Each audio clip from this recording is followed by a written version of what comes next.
Dan tatkala datang utusan-utusan kami para malaikat kepada Lut alaihi salam, dia merasa cemas dan sempit dadanya karena kedatangan mereka, seraya berkata, ini adalah hari yang amat sulit. Hud 77.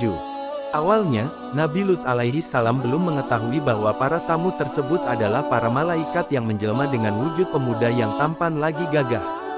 Rasa cemas pun menghinggapi beliau, karena kaum Sodom adalah orang-orang yang menyukai sesama jenis. Beliau khawatir nantinya para tamu tersebut akan dijadikan objek pelampiasan syahwat bejat mereka. Dan kaumnya mendatanginya dengan bergegas-gegas. Dan sejak dahulu mereka selalu melakukan perbuatan-perbuatan yang keji.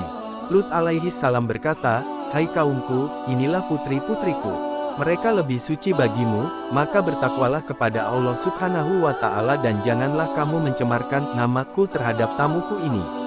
Tidak adakah seorang pun di antara kalian yang berakal? Hud 78. Ketika melihat para tamu itu, mereka bersegera menemui Nabi Lut alaihi salam untuk memintanya menyerahkan tamu-tamu tersebut. Mereka bertekad melakukan perbuatan yang sangat keji tersebut. Sebuah kemungkaran yang sebelumnya tidak pernah dilakukan oleh seorang pun di muka bumi ini. Nabi Lut alaihi salam pun berusaha menasihati kaumnya supaya mereka takut kepada Allah subhanahu wa ta'ala, seraya menyebutkan putri-putrinya. Yang dimaksud beliau adalah kaum wanita secara umum karena para nabi adalah ayah bagi umatnya. Beliau juga mengingatkan bahwa seharusnya kecenderungan mereka adalah kepada lawan jenis, bukan sesama jenis. Perkataan beliau ini pun tidak dipahami sebagai tawaran, tetapi untuk menghentikan rencana mereka dan mengembalikan mereka kepada fitrah manusia. Mereka menjawab, sesungguhnya kamu telah tahu bahwa kami tidak mempunyai keinginan terhadap putri-putrimu, dan sesungguhnya kamu tentu mengetahui apa yang sebenarnya kami kehendaki.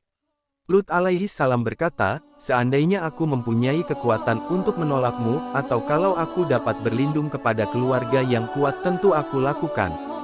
Hud 79-80. Nasihat Nabi Lut alaihi salam tak lantas membuat mereka tersadar untuk kembali kepada fitrahnya. Mereka justru menentang, seraya menegaskan bahwa nafsu syahwat mereka memang untuk dilampiaskan kepada sesama jenis, bukan kepada selain jenis. Benar-benar kesesatan di atas kesesatan.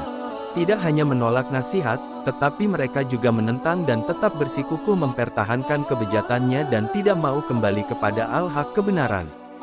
Para utusan malaikat berkata, hai Lut alaihi salam, sesungguhnya kami adalah utusan-utusan Rabb-Mu. Sekali-kali mereka tidak akan dapat mengganggu kamu. Oleh karena itu, pergilah dengan membawa keluarga dan pengikut-pengikutmu pada akhir malam dan janganlah ada seorang pun di antara kamu yang tertinggal, kecuali istrimu. Sesungguhnya dia akan ditimpa azab sebagaimana yang menimpa mereka. Karena sesungguhnya, waktu jatuhnya azab kepada mereka ialah di waktu subuh, bukankah subuh itu sudah dekat?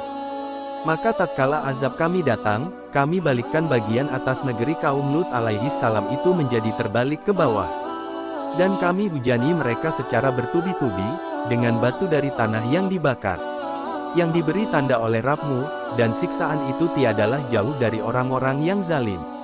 Hud 81-83. Demikian sekilas kisah kaum Nabi Lut alaihi salam yang Allah subhanahu wa ta'ala sebutkan di dalam surah Hud. Semoga Allah subhanahu wa ta'ala memberi taufik dan petunjuk kepada kita agar bisa mengambil pelajaran dan ibrah, sehingga kita bisa menentukan langkah dan sikap terkait dengan perkembangan LGBT di negeri Indonesia yang kita cintai ini.